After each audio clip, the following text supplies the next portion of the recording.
ऋषि भी उसका साथ देते हुए बोला, सही कहा, या तो हम साथ जिएंगे या मरेंगे। हम किसी को यहाँ अकेला छोड़कर नहीं जाएंगे। पुलिस ने उस पत्थर से बाहर आकर 2-4 गोलियां चलाई और फिर उनसे बोला, तुम्हें अभी निकलना होगा, नहीं तो बहुत देर हो जाएगी। थोड़ा समझदार बनो। ऋषि अभी इन्हें यहां से लेकर जाओ। ऋषि ऐसे दिखा रहा था जैसे उसने पुनीत की बात सुनी ही नहीं, और वो भी दुश्मनों पर गोलियां चलाने लगा। आलिया अंदर ही अंदर बहुत घबरा रही थी। तभी उसने कहा, मैं नहीं जा रही, मैं किसी को भी छोड़कर नहीं जाऊंगी। पुनीत ने उसकी आंखों में देखा और उससे बोला, रुद्र, खुद को ज्यादा देर तक नहीं रोक पाएंगे। आलिया ने मुड़कर रुद्र की तरफ देखा, जो अपनी कमजोरी की वजह से पत्थर पर पड़े थे। उसकी सांस धीरे होती जा रही थी। रुद्र ने अपना सर हिलाते हुए कहा, मेरी चिंता मत करो, मैं ऑलरेडी आधा मर चुका हूं। तुम सब लोग जाओ, मैं तुम्हें पीछे से कवर करता हूं। सभी ने उन्हें एक साथ जवाब दिया, कभी नहीं। रुद्र ने एक मशीन गन के सहारे खुद को उठाया और अपने दांत पीसते हुए उनसे बोला, जाओ यहां से, मुझे मेरे हाल पर छोड़ दो। तभी अचानक जंगल के बीच से जनरल की आवाज गूंजने लगी, तुम लोगों में से कोई यहां से नहीं जा रहा। अपनी कार के पीछे छुपा हुआ था और धमकी दे रहा था, रुद्र, मैं कहता हूं कि तुम अभी सरेंडर कर दो, क्योंकि अगर तुमने ऐसा किया तो हो सकता है मैं तुम लोगों की जान बख्श दूं। पुनीत ने गुस्से के मारे जोर से जमीन पर लात मारी और बोला, कोई बेवकूफी होगा जो इसकी बात पर यकीन करेगा।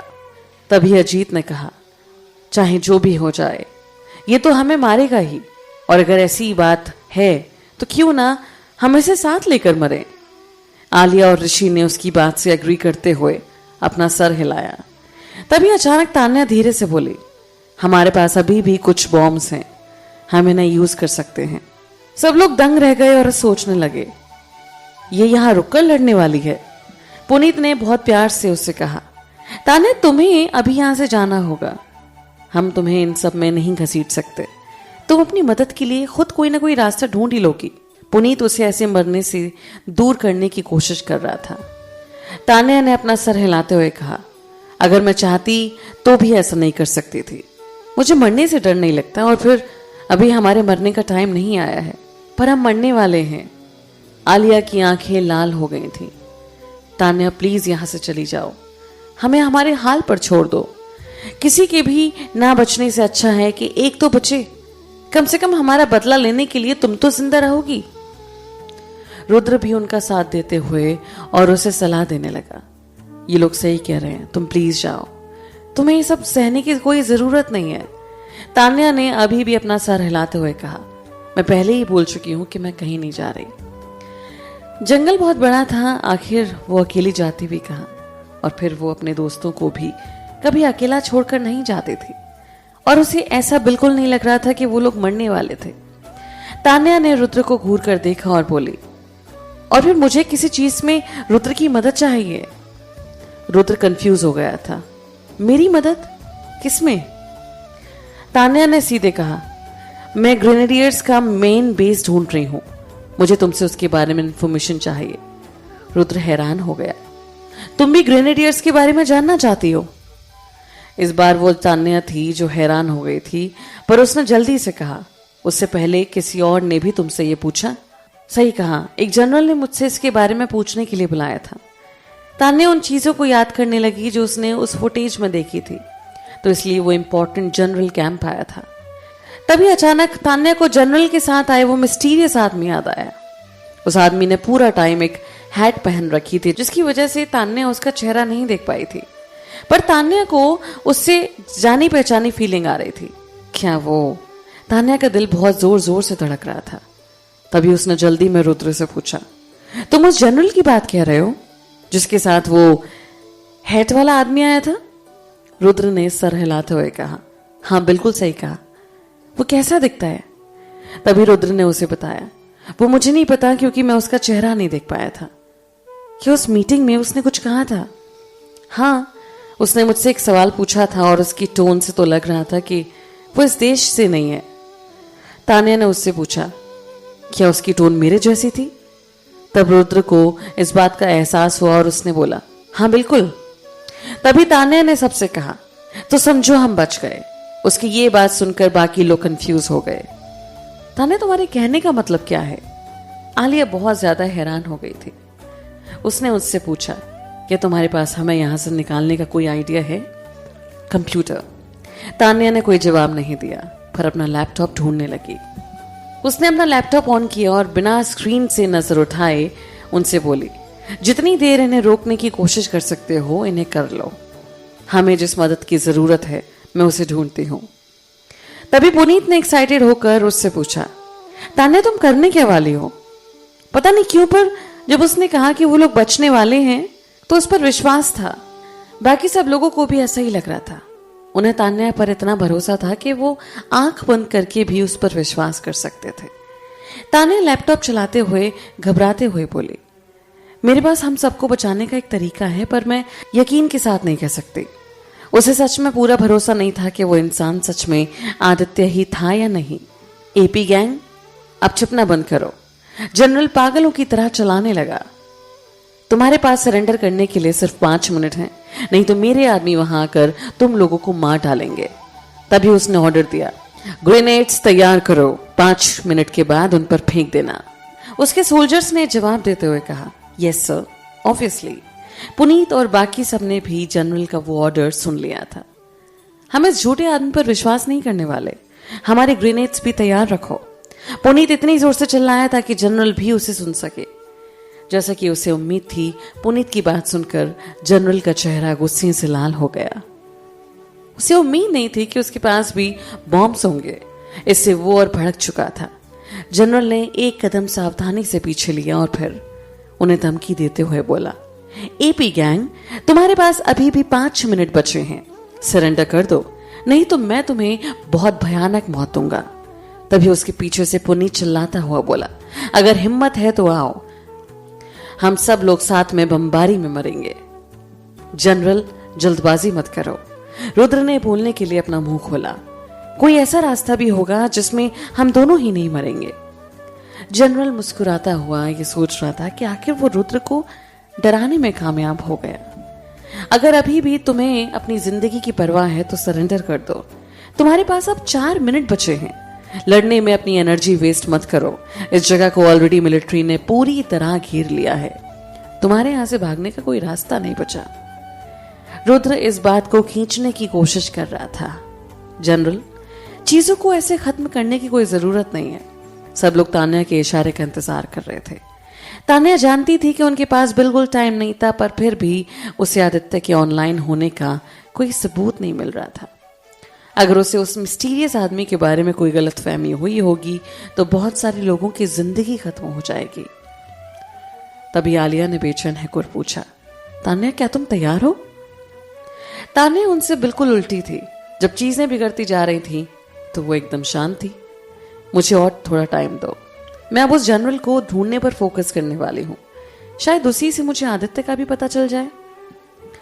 जब तान्या गुप्ता के बारे में पता लगाने की तैयारी कर रही थी तभी इंजन की आवाज आई, जो वहां और बहुत सारी गाड़ियां आने का इशारा कर रही थी। तभी उन्होंने हवा में हेलीकॉप्टर की आवाज भी सुनी। कम से कम उस जंगल को 10 हेलीकॉप्टर ने घेर लिया था और उनकी सर्च लाइट से पूरा जंगल ऐसे चमक रहा था जैसे सूरज की रोशनी से चमक रहा हो। उदास होते हुए पुनीत और बाकी सब ने अपनी गर्दन उठाकर ऊपर की तरफ देखा और बोले, अब ये क्या हो रहा है? रुद्र का चेहरा सफेद पड़ चुका था। उसने कहा, मुझे नहीं लगा था जनरल हमसे लड़ने के लिए इतनी बड़ी आर्मी ले आएगा। सब खत्म हो गया। इतना बोलकर आलिया ने एक बम उठाया और फिर पूरे डिटर्मिनेशन के साथ बोली, हमें आखिरी बार लड़ना होगा और तुम लोगों के साथ लड़ते हुए मरने पर मुझे कोई अफसोस नहीं है। उसी डिटर्मिनेशन से सभी ने अपना सर हिलाया। वो जानते थे कि सच में उनका अंत आ चुका था। इतनी बड़ी आर्मी से वो कैसे भाग सकते थे? तान्या ने भी अपना सर उठाकर आसमान की तरफ देखा और उसका मन और पक्का हो गया। इतनी जल्दी, इतनी आसानी से हार मानने वाली नहीं थी। आखिर दम तक सरेंडर नहीं करने वाली थी। तान्या ने गुप्ता की इंफॉर्मेशन निकालने के लिए अपनी मैक्सिमम स्पीड यूज की। वैसे गुप्ता कोई आम आदमी नहीं था, इसलिए उसकी कॉन्फिडेंशियल इंफॉर्मेशन हैक करने के लिए उसे थोड़ा वक्त लग रहा था। सब लोग पागल हो रहे थे। ये क्या हो रहा है? दूसरी तरफ जनरल भी इस नई आर्मी के वहां अचानक आ जाने से बहुत हैरान हो गया था। उसके आदमी भी उतने ही कंफ्यूज थे। सर, देखकर लगता तो नहीं कि ये आदमी हमारे हैं, ये किसी और मिलिट्री यूनिट के आदमी लग रहे हैं। उसने उसी वक्त अपने आदमियों को ऑर्डर दिया, जाओ और जाकर पता लगाओ कि ये लोग कौन हैं। Yes sir.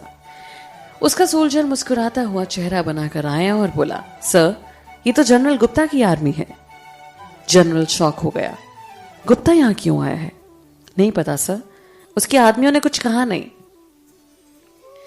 ध्यान रखना वो भागने ना पाए, मैं जाकर जनरल से मिलकर आता हूं। इतना बोलकर जनरल भागता हुआ गुप्ता से मिलने गया। वो जंगल के पत्थरों पर चढ़ता फिसलता हुआ गया। अचानक उसके चेहरे के सामने बहुत सारी हेडलाइट्स चमकने लगी। उसने उन लाइट से अपनी आंखों को बचाने के लिए अपनी आंखों को कवर किया। वो बता नहीं सकता था कि गुप्ता सच में कितने सारे आदमियों को अपने साथ ले आया था। हालांकि वो ये बता सकता था कि ये सच में बहुत सारे लोग थे और जिसमें वो आसमान में हेलीकॉप्टर को काउंट नहीं कर रहा था। जनरल ने कभी नहीं सोचा था कि उसके पास इतनी बड़ी आर्मी होगी। उसके होश उड़ गए थे। तभी उसने हवा में हाथ हिलाते हुए गुप्ता से कहा, जनरल, मैं हूं। चिल्लाने के बाद उसे एहसास हुआ कि कुछ लोग सामने से चलकर उसकी तरफ आ रहे थे। जनरल को साफ दिखाई दे रहा था कि उनके आगे गुप्ता चल रहा था और उसके साथ हैट वाला आदमी भी था और उसके पीछे बहुत सारे सोल्जर्स हाथ में राइफल लिए आ रहे थे। तभी वो घबराता हुआ गुप्ता के पास जाकर बोला, जनरल, आप यहां क्यों आए? मैंने नहीं सोचा था कि आप भी यहां पर होंगे। ये तो सच में इत्तेफाक ही हो गया। गुप्ता ने उसे टेढ़ी नजरों से देखा और फिर उससे बोला, मैंने यहां कुछ गोलियां चलने की खबर सुनी, इसलिए मैं देखने आ गया। जनरल शॉक हो गया था, पर जल्दी ही उसने मुस्कुराते हुए कहा, जनरल, ये मेरे आदमी थे जो कुछ भगोड़ा को पकड़ने की कोशिश कर रहे थे। वो लोग एक बहुत ही इंपॉर्टेंट कैदी को भगाने के लिए मिलिट्री कैंप में घुस गए थे। हालांकि हमने अब उन लोगों को चारों तरफ से घेर लिया है, बस थोड़ी ही देर में वो लोग सरेंडर कर देंगे। उसके ये बोलने के बाद उसने बिल्कुल नोटिस नहीं किया कि उस हैट वाले आदमी के एक्सप्रेशंस बिल्कुल बदल गए थे। पर गुप्ता ने आदित्य के चेहरे में बदलाव नोटिस कर लिया था, इसलिए उसने पूछा, वो लोग कितने आदमी हैं? 6। पर जैसा कि मैंने आपको बताया, हमने उन्हें घेर लिया है, वो ज्यादा देर तक नहीं बच पाएंगे। जनरल बहुत घमंड के साथ ही बोल रहा था। जनरल, आप चिंता मत करिए, मैं जल्द से जल्द उन्हें अपनी गिरफ्त में ले लूंगा। गुप्ता जोर देते हुए बोला, मुझे उन लोगों के बारे में सब कुछ बताओ। जनरल को लगा कि गुप्ता ऐसे ही पूछ रहा था, इसलिए उसने उसे सब कुछ सच सच बता दिया। जनरल सीरियस होकर उन्हें बताने लगा, ये लोग हमेशा से ही कुछ ना कुछ दंगा करते ही रहते हैं। इस बार जेल तोड़कर इन्होंने अपनी हद ही पार कर दी थी, जिसके लिए मौत की सजा मिलनी चाहिए। इसलिए मैंने अपने आदमियों को ऑर्डर दिया कि अगर ये 5 मिनट में सरेंडर ना करें तो इन सब लोगों को मार देना। गुप्ता अपने चेहरे पर कोई एक्सप्रेशन नहीं दिखा रहा था। तभी उसने कहा, मुझे उनके पास ले चलो। जनरल, उसकी कोई जरूरत नहीं है, ये बहुत खतरनाक है, मुझे अभी ले चलो। यस। अजीत जो ये सब देख रहा था, उसने सीरियस होकर कहा, ऐसा लगता है कि जो अभी यहाँ आया है वो बहुत इंपॉर्टेंट इंसान है। जनरल से उसकी रैंक ज्यादा नजर आ रही है। तान्या ने जल्दी से उस पत्थर के पीछे से उन लोगों को देखने की कोशिश की। उसी वक्त उसकी आंखें उस हैट वाले आदमी पर जाकर जम गई। तान्या की नजरें उसे ध्यान से देखने की कोशिश कर रही थीं। हालांकि वो बहुत दूर था, इसलिए चाहे वो कितनी भी कोशिश कर ले, उसे उसका चेहरा साफ साफ नहीं दिखाई दे रहा था। जनरल ने उस पत्थर जहां एपी गैंग छुपी हुई थी, उस पत्थर की तरफ उंगली करते हुए गुप्ता से कहा, जनरल, बस वो लोग वहां छुपे हैं, वो उस पत्थर के पीछे हैं। हम ऐसे ही वहां जाने की गलती नहीं कर सकते, क्योंकि उनके पास बॉम्ब्स और राइफल्स भी हैं। ओह, ऐसी बात है। जनरल बहुत खुश होते हुए बोला। उसकी आंखें आसमान में चक्कर लगाते हेलीकॉप्टर को देख रही थी। सही कहा, पर प्रॉब्लम ये नहीं है, क्योंकि हमारे पास बहुत सारे सोल्जर्स हैं। जनरल, आप हेलीकॉप्टर्स को ऊपर से अटैक करने का ऑर्डर दें। पहले हमें उन्हें जिंदा पकड़ने की कोशिश करनी होगी। गुप्ता प्यार से बोला, खैर, लगता है तुमने सब कुछ सोचकर रखा है। जनरल को उसकी बातों का मतलब समझ नहीं आया। उसने उसे जवाब देते हुए कहा, ये तो सिर्फ आपके यहाँ आने से हुआ है, अगर आप नहीं होते तो शायद मैं उन्हें इतनी आसानी से नहीं पकड़ पाता। तभी अचानक गुप्ता बोला, सही कहा, अगर मैं यहां नहीं आता तो तुम इन सबको मार डालते। जनरल को फाइनली गुप्ता के शब्दों के पीछे का मतलब समझ आ गया था। सही कहा, ये सब सिर्फ आप ही की वजह से हो पाया। तुमने ऐसा क्यों कहा? गुप्ता ने अपनी बात क्लियर नहीं की, इसके बजाय उसने उसे ऑर्डर दिया, अब जब तक मैं कोई ऑर्डर ना दूं कोई भी गोली नहीं चलाएगा, और जिसने मेरे ऑर्डर्स फॉलो नहीं किए उसे मिलिट्री लॉ के अकॉर्डिंग सजा भी मिलेगी। जनरल ने हिचकिचाते हुए उससे पूछा, सर इन सब का क्या मतलब है? गुप्ता ने घूरते हुए उसे देखा और कहा, मेरे फैसले पर तुम सवाल उठाने वाले होते कौन हो?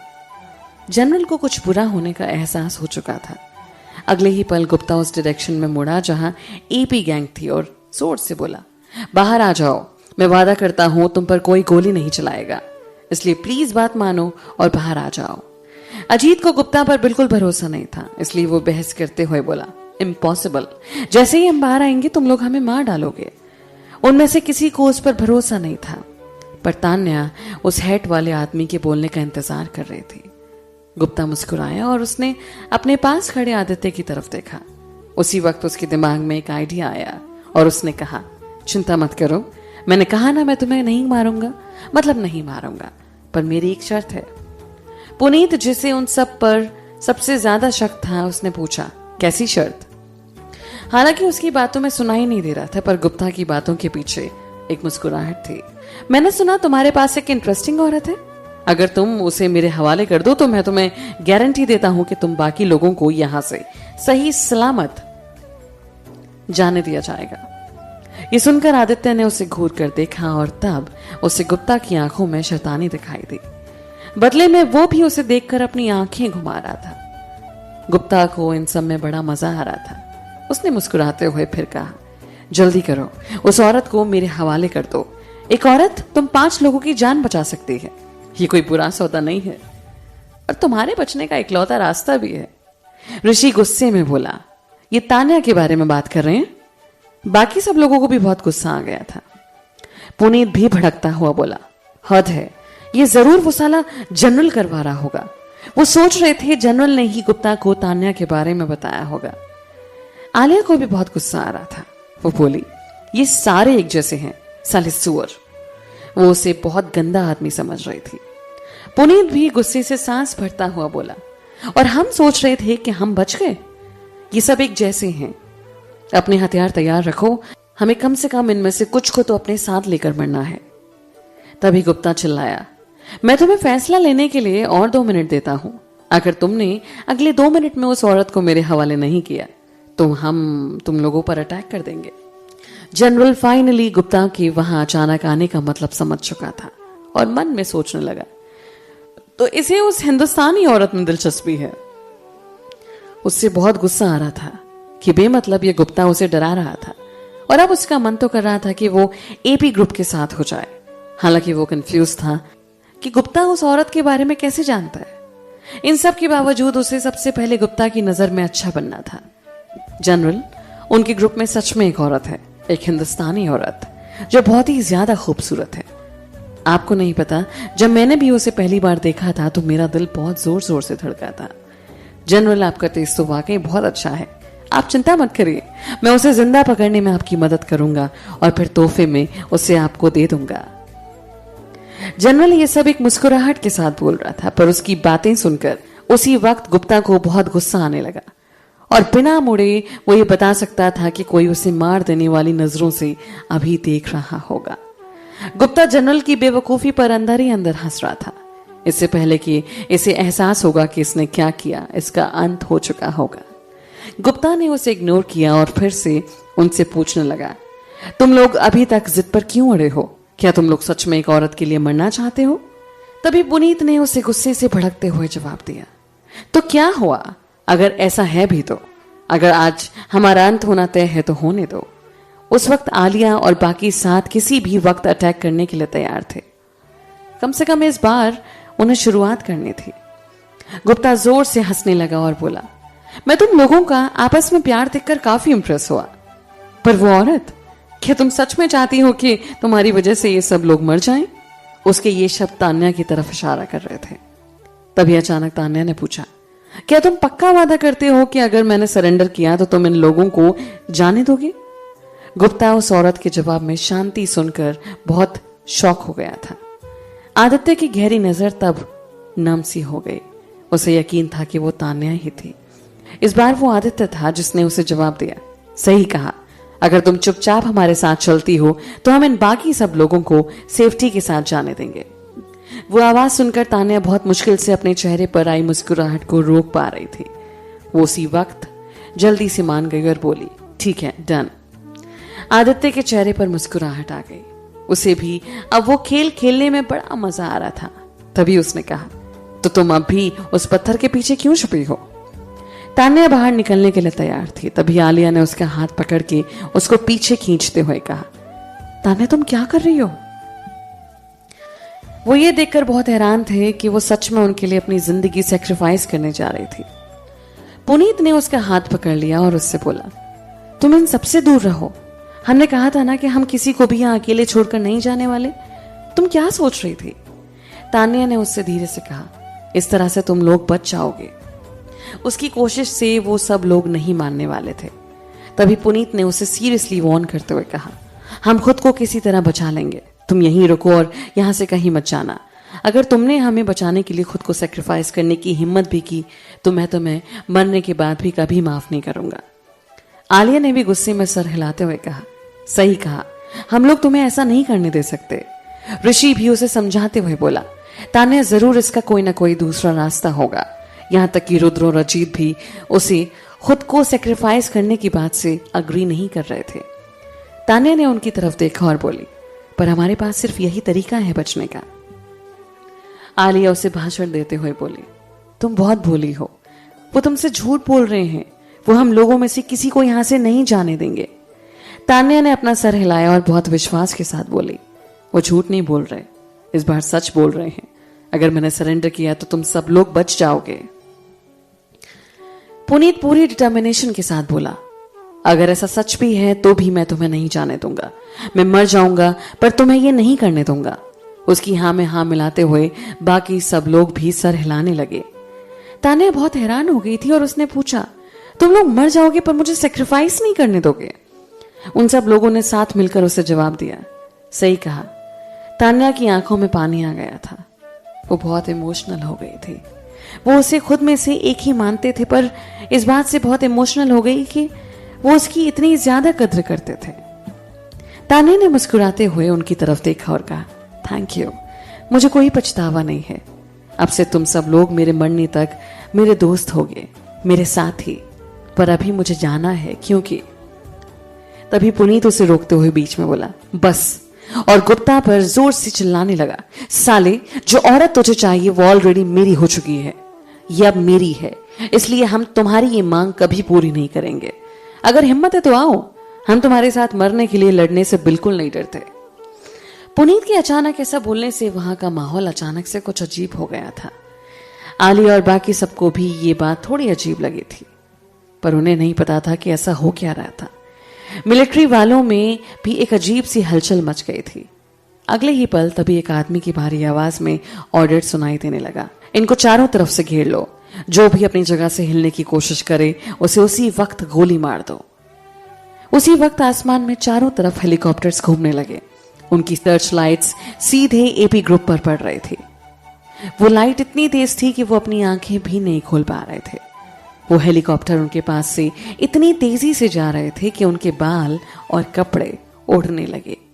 उस हंगामे और हलचल में भी उन्हें उन पर तानी हुई बंदूक के साथ दिखाई दे रही थी। एपी ग्रुप कभी इतना डर महसूस नहीं कर रहा था।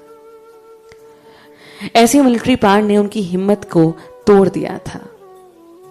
दुश्मनों को पूरी तरह खत्म करने की उनकी सोच अब खत्म हो चुकी थी। वो बहुत मजबूर फील कर रहे थे क्योंकि वो जानते थे कि उन पर गोली चलने के लिए सिर्फ एक ऑर्डर की देरी थी। अगर उन हेलीकॉप्टर्स ने उन पर नीचे गोलियां चलाना शुरू कर दिया तो उसी वक्त वो मारे जाएंगे। एपी ग्रुप बहुत हताश हो गया था। उस वक्त उसी आदमी ने बोलने के लिए अपना मुंह खोला, तान्या तुम अभी भी बाहर नहीं आना चाहती? एपी ग्रुप हैरान हो गया था कि ये लोग एक दूसरे को जानते हैं। पता नहीं क्यों पर उन्हें आदित्य की टोन में एक खूनी का इरादा सुनाई दे रहा था। तान्या ने बड़े प्यार से जवाब दिया। बस 1 मिनट। इतना बोलकर उसने पुनीत को टेढ़ी नजरों से देखा और फिर वो बोली, तुम्हें वो सब बोलना बंद करना होगा, नहीं तो हो सकता है ये तुम्हें मार डाले। इसके कहने का मतलब क्या है? तान्या ने उसे ज्यादा डिटेल में नहीं बताया, पर शांति से उठकर वो बाहर निकलने लगी। रुको। पुनीत उसे रोकने की कोशिश कर रहा था, पर रुद्र ने उसे खींच लिया। तुम बेवकूफ हो, तुम्हारे मुंह से एक और शब्द निकला और हम सब मारे जाएंगे। पुनीत को समझ नहीं आ रहा था, पर हम उसे ऐसे, क्या अभी तक तुम्हें एहसास नहीं हुआ? वो एक दूसरे को जानते हैं। रुद्र ने अपनी आंखें घुमाते हुए पुनीत से कहा, और फिर तुम उसके लिए नहीं बने हो। फाइनली पुनीत को उसका इशारा समझ में आया। रुद्र की कही गई सारी बातें सही साबित हो गई थी। तान्या सच में उन्हें जानती थी। सारे सोल्जर्स उसके लिए दूर हो गए। कोई उसके आने में कोई परेशानी नहीं डाल रहा था। तान्या आदित्य के सामने आकर रुकी और उसने उसकी आंखों में देखते हुए कहा, वो लोग मेरे दोस्त हैं, उनके लिए ये सब मुश्किलें मत बनाओ। जवाब देने की बजाय आदित्य ने उससे पूछा, तुम ठीक तो हो? मैं ठीक हूं। उसने फिर से पूछा, वो लोग तुम्हारे दोस्त हैं? तान्या ने सच बताते हुए उसे जवाब दिया, हाँ, हम लोग दोस्त हैं। आदित्य के चेहरे पर मुस्कुराहट आ गई और उसने सरकास्टिकली उसे जवाब दिया, तुम्हें यहां पर आए हुए कुछ ही दिन हुए और तुमने इतने सारे दोस्त भी बना लिए, क्या बात है? तान्या उसकी बातों के पीछे का मतलब समझ गई थी। तभी आदित्य ने फिर से मुस्कुराते हुए कहा, पर देखने से तो लग रहा है कि वो तुम्हारे बारे में कुछ और ही सोचते हैं, इसलिए छोटा सा सबक तो बनता है। उसने अपना माइक उठाया और ऑर्डर देते हुए बोला, इन्हें एक सबक सिखाओ, पर ज्यादा आगे मत बढ़ना। Yes sir. हेलीकॉप्टर्स में बैठे सोल्जर्स ने जवाब दिया, एक बार गोलियां चलाओ। उसी वक्त उन्हें संभलने का भी टाइम ना देते हुए एपी ग्रुप पर गोलियां चलने लगी। आसमान से अचानक गोलियां बरसने की वजह से वो लोग डर और हैरानी के मारे चिल्लाने लगे। शौक के मारे तान्या की आंखें फटी की फटी रह गईं और उसने कहा, तुम कर क्या रहे हो? आदित्य ने भी बड़े मजे से उसे जवाब दिया, उन्हें एक सबक सिखा रहा हूं, पर अनजाने में तुम उन्हें चोट पहुंचा सकते हो। खैर, कई बार एक्सीडेंट्स को अवॉइड नहीं किया जा सकता। वो ये सब कैसे मान सकती थी? एपी ग्रुप पर बहुत सारी गोलियां बरस रही थी। हालांकि सोल्जर्स ध्यान रख रहे थे कि उनमें से किसी को भी गोली ना लगे, पर इस बात की कोई गारंटी तो नहीं थी कि उनकी गोलियों का निशाना उनमें से कोई नहीं बनेगा। तान्या ने जल्दी से उसे कहा, रोको ये सब। आदित्य ने उसकी तरफ देखा और बहुत भोला बनते हुए बोला, मेरे पास इन लोगों को ऑर्डर देने का कोई हक नहीं है। गुप्ता आदित्य की चालाकी से इंप्रेस होने से खुद को रोक नहीं पा रहा था और मन ही मन सोच रहा था, अगर तुम्हारे पास इन लोगों को रोकने का हक नहीं है तो अभी अभी इन्हें गोलियां चलाने का ऑर्डर किसने दिया? तभी तान्या गुप्ता की तरफ मोड़ी और उससे बोली, ये आपके आदमी है ना, क्या आप प्लीज इन्हें रोक सकते हैं? बिल्कुल। गुप्ता की हंसी कंट्रोल नहीं हुई और वो हंसते हुए बोला, पर अभी मेरे पास माइक नहीं है। आदित्य ने पहले जबरदस्ती उससे वो माइक छीन लिया था। तान्या ने आदित्य से वो माइक छीना और गुप्ता को देते हुए बोली, क्या अब आप इन्हें रोक सकते हैं? बिल्कुल। गुप्ता ने जल्दी से वो माइक लिया और बोला, मुझे लगता है अब काफी हो गया, अब तुम सब लोग रुक सकते हो। धीरे धीरे सारे हेलीकॉप्टर्स वापस आसमान की तरफ चले गए। एपी ग्रुप स्टैच्यू की तरह जम गया था। हालांकि अभी हेलीकॉप्टर्स ने गोलियां चलाना बंद कर दिया था, पर उस गोलियों के तूफान से वो अभी भी बाहर नहीं निकल पाए थे। उन्हें डर था कि जैसे ही वो हिले, कहीं ये फिर से चलना शुरू ना हो जाए। तान्या जल्दी से भागकर उनके पास गई और बोली, तुम सब लोग ठीक तो हो ना? आलिया ने धीरे धीरे अपनी आंखें उठाई और जब उसे तान्या को देखा, उसकी आंखों से आंसू टपक रहे थे। तान्या, ये सब बहुत डरावना था। सब लोगों ने डर के मारे जमीन तोड़ दी थी। उनके पैर अभी भी कांप रहे थे। गोलियां पास से गुजरने की वजह से उनमें से कुछ को छोटे मोटे घाव भी हो गए थे। हालांकि उनका ध्यान उनकी उन चोटों पर नहीं था, क्योंकि वो लोग इस बात से ही खुश थे कि वो अभी तक जिंदा थे। उस वक्त का माहौल सच में बहुत डरावना था। तान्या ने आदित्य की तरफ देखा, जो उसकी तरफ ही आ रहा था, और उससे गुस्से में बोली, अब तुम खुश हो? बिल्कुल वो जानती थी कि ये सब उसने जानबूझकर किया, क्योंकि पुनीत ने वो सब कहा था। आदित्य ने एपी ग्रुप को घूरते हुए देखा। तभी उसकी नजरें पुनीत पर पड़ी। लगता है तुम लोगों को अच्छा सबक मिल गया। अब से ज्यादा इज्जत से पेश आना और अपने वो बकवास ख्याल खुद तक ही रखना। नहीं तो अगली बार ये सबक इतना छोटा नहीं होगा। हद है, ये एक छोटा सा सबक था। पुनीत लगभग आदित्य पर झपटा मारने ही वाला था, तभी उसे अजीत और बाकी सब ने पीछे खींच लिया। पुनीत, शांत हो जा, अब कुछ बेवकूफी मत करना। मैं कैसे शांत हो सकता हूं? पुनीत गुस्से में चिल्लाने लगा। इसने लगभग मुझे मार ही दिया था, मुझे जाने दो, मैं ऐसे। अजीत ने उसके मुंह पर हाथ रखकर उसका मुंह बंद कर दिया और आदित्य की तरफ मुस्कुराते हुए देखकर बोला, इसका दिमाग थोड़ा खराब है, पर अब से मैं इसका ध्यान रखूंगा। ऋषि भी बहुत सीरियस होकर बोला, आई एम सॉरी, ये सच में पागल है। आलिया भी पुनीत से दूर होते हुए बोली, हम लोग इसे ज्यादा नहीं जानते। पुनीत ने गुस्से से अजीत का हाथ हटाया और बोला, तुम साले डरपोक, तुम शायद इससे डर गए होगे, पर मैं नहीं डरता, मुझे जाने दो, मैं इसे एक सबक सिखाऊंगा। इससे पहले कि वो अपनी बात खत्म करता, आदित्य ने अचानक ऑर्डर दे दिया, फायर। तभी आलिया जल्दी से अपना सर पकड़ते हुए बोली, नो। बाकी सब, यहां तक कि पुनीत ने भी ऐसा ही किया। हालांकि जंगल अभी भी एकदम शांत था, कोई गोलियां नहीं चल रही थी। आदित्य के पास कोई माइक नहीं था, वो बस उन्हें डरा रहा था। गुस्से और शर्म के मारे पुनीत का चेहरा लाल हो गया था। आलिया और बाकी सब उसे देखकर उसका मजाक उड़ाने लगे। क्या तुमने अभी ये नहीं कहा था कि तुम नहीं डरे? तो तुमने हम सब लोगों की तरह अपना सर पकड़ना शुरू क्यों कर दिया? अब ये क्या अच्छा तमाशा नहीं था? यहां तक कि पुनीत भी जानता था कि वो हार गया था। बस एक ही पल में आदित्य जीत गया था। उन दोनों के बीच का कंपटीशन खत्म हो चुका था। तभी खुश होते हुए आदित्य ने कहा, चलो अब वो सब खत्म हो चुका है, तो एक नई शुरुआत करते हैं। सबसे पहले तान्या को सेफ रखने के लिए थैंक यू सो मच। अरे बिल्कुल बिल्कुल, ये बोलकर आलिया और बाकी सब भी अपना सर हिलाने लगे। ऐसा नहीं था कि वो लोग मरने से डरते थे, पर दो आदमियों के बीच की जलन की वजह से मरना सबसे बड़ी बेवकूफी थी।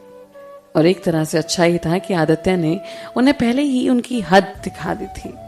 कम से कम अब वो लोग गलती से भी अपनी हद पार करने की कोशिश नहीं करते।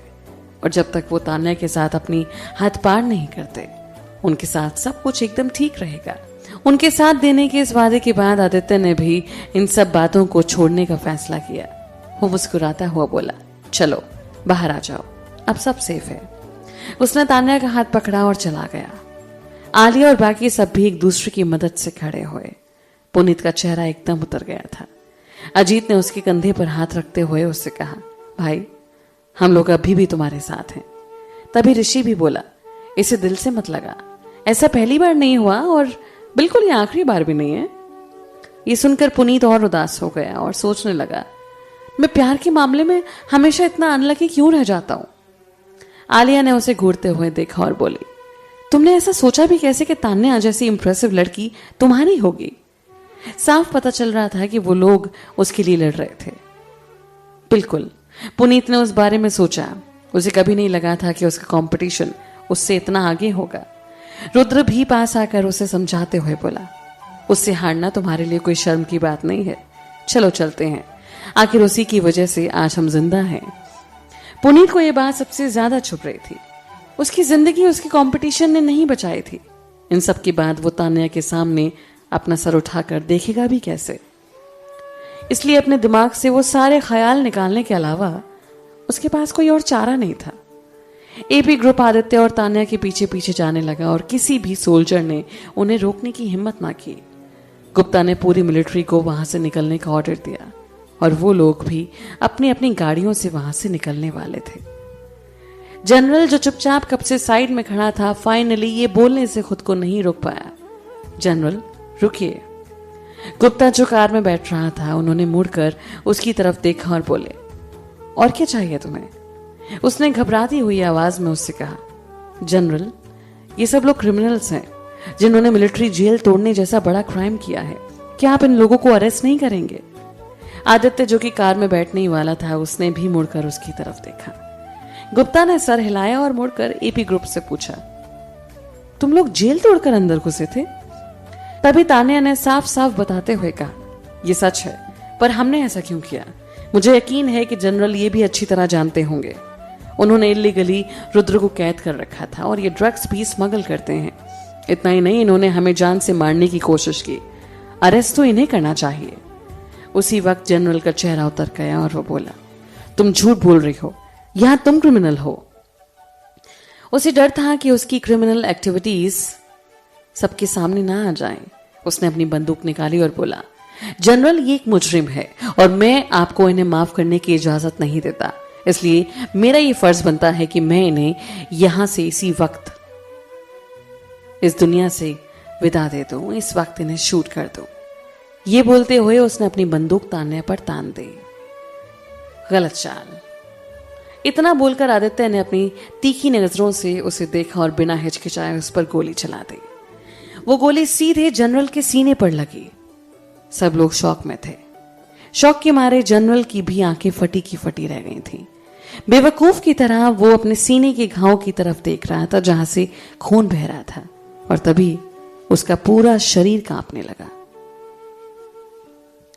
उसकी लाल आंखों ने सीधे आदित्य को घूरते हुए देखा। उसका गुस्सा बयान नहीं किया जा सकता था। तुमने मुझ पर गोली चलाने की हिम्मत की? सोल्जर्स! आदित्य ने बिना पलक झपकाए उसे दूसरी गोली भी मार दी। इस बार जनरल के चेहरे का गुस्सा और शौक बयां करने के लिए कोई शब्द नहीं बचा था। वैसे वो अपने शरीर से निकलते उस खून को रोकने के लिए कर भी क्या सकता था। जनरल अपनी फटी आंखों के साथ ही जमीन पर गिर गया। पूरी मिलिट्री अलर्ट थी। वो लोग आदित्य को पकड़ने के लिए गुप्ता की ऑर्डर का इंतजार कर रहे थे। यहां तक कि बाकी सब लोगों को भी उसकी चिंता हो रही थी। आखिर वो एक जनरल था, उसे मारकर उसने सही नहीं किया था। हालांकि गुप्ता ने मुड़कर तान्या की तरफ देखा और उससे पूछा, क्या तुम्हारे पास सच में इसके खिलाफ कोई सबूत है? तान्या उस चिंता से बाहर निकली और सर हिलाते हुए बोली, हाँ बिल्कुल। तो फिर ये मरने के ही लायक था। बाद में याद से मुझे वो सबूत दे देना।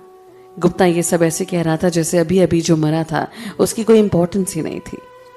तान्या ने उनसे वादा किया और चैन की सांस लेते हुए बोली, नो प्रॉब्लम। इन सब से कम आदित्य तो बच गया था। एपी ग्रुप आदित्य की हिम्मत और जोश से बहुत डर गया था। उसने ऐसे ही जनरल को गोली मार दी। उन्हें एहसास हुआ था कि पहले उन्हें भी गोलियां बस छू कर निकल रही थी। जनरल की लाश को जल्दी ही चुपचाप वहां से हटाया गया। उसने कभी अपने सपने में भी नहीं सोचा होगा कि उसका अंत ऐसा होगा। वो अपने सोल्जर्स को एपी ग्रुप और तान्या को खत्म करने के लिए वहां लाया था और अब सोल्जर्स उसकी लाश लेकर जा रहे थे। वहां एपी ग्रुप ने भी इन सब का ऐसा अंत नहीं सोचा था। इन सब के बावजूद वो खुश थे कि ऐसा हुआ। वो लोग सही सलामत वहां से निकल आए थे। तान्या से मिलने के बाद जैसे उनकी किस्मत ही बदल गई थी। उसी की वजह से वो लोग इतनी सारी मुसीबतों से निकल पा रहे थे। उन्होंने फैसला कर लिया था कि वो लोग अब से तान्या के साथ ही रहेंगे। एक कार में अकेले आदित्य और तान्या ही थे। जैसे ही कार का दरवाजा बंद हुआ, आदित्य ने कस के उसे अपने गले से लगा लिया, जिससे तान्या दंग रह गई। आदित्य ने उसे अपनी बाहों में रखते हुए ही उदास होकर कहा, तुम्हें नहीं पता पिछले कुछ दिनों मुझे तुम्हारी कितनी चिंता हो रही थी। तान्या की आंखें चमक उठी और उसने उसे जवाब दिया, एक्चुअली मुझे भी ऐसा ही लग रहा था। मुझे लगा कहीं तुम्हें कुछ हो ना गया हो। आदित्य के चेहरे पर एक खुशी और चालाकी भरी मुस्कुराहट आ गई और वो बोला, तुम्हें मेरी फिक्र हो रही थी? और नहीं तो क्या। आदित्य समझ गया था कि वो एक दोस्त के नाते उसकी चिंता कर रही थी, पर फिर भी वो ये सोचकर खुश था कि वो उसके लिए चिंता कर रही थी। वो उसे बताने लगा, मैं ठीक हूं। तुम्हें प्लेन से धक्का देने के बाद भी मैं भी पैराशूट लेकर वहां से कूद गया था। हालांकि मुझे उसमें चोट लग गई थी, इसलिए मुझे गुप्ता से कांटेक्ट करने में थोड़ा वक्त लगा। उसके बाद में कुछ दिन मैं बेहोश रहा। ये तो अच्छा हुआ कि मुझे जल्दी होश आ गया, नहीं तो किसे पता कि तुम्हें क्या हो जाता। तान्या को उम्मीद नहीं थी कि ये सब ऐसे होगा। उसने होश में आने के बाद सबसे पहले उसे ढूंढा और उसे बचाया। उसे जब भी उसकी मदद की जरूरत होती तो वहां वो पहुंच जाता। उसके एहसान उस पर बढ़ते ही जा रहे थे। तान्या ने प्यार से उसे दूर किया और उससे पूछा, तो अब तुम बिल्कुल ठीक हो ना? आदित्य ने उससे कहा, बिल्कुल, एकदम फिट एंड फाइन। और तुम्हारी चोट कैसी है? और तुम इन लोगों से कैसे मिली? प्लेन क्रैश के बाद जो भी हुआ तान्या ने शॉर्ट में उसे बताया। सब कुछ सुनने के बाद आदित्य का दिल बहुत घबरा गया था। अगर पुनीत और उसके दोस्त वहां नहीं पहुंचते तो तान्या कहीं बिक चुकी होती, और ऐसे देश में भी वो भीतर ही खतरनाक था। आदित्य ने गुस्से में उससे पूछा, उस ग्रुप का बेस कहाँ है? आदित्य उसे मैप से ही हटा देना चाहता था। तान्या ने उसका दिमाग पढ़ लिया था और तभी वो प्यार से बोली, हमने उस जगह को बर्बाद कर दिया, वहां सभी आदमियों को मार दिया था।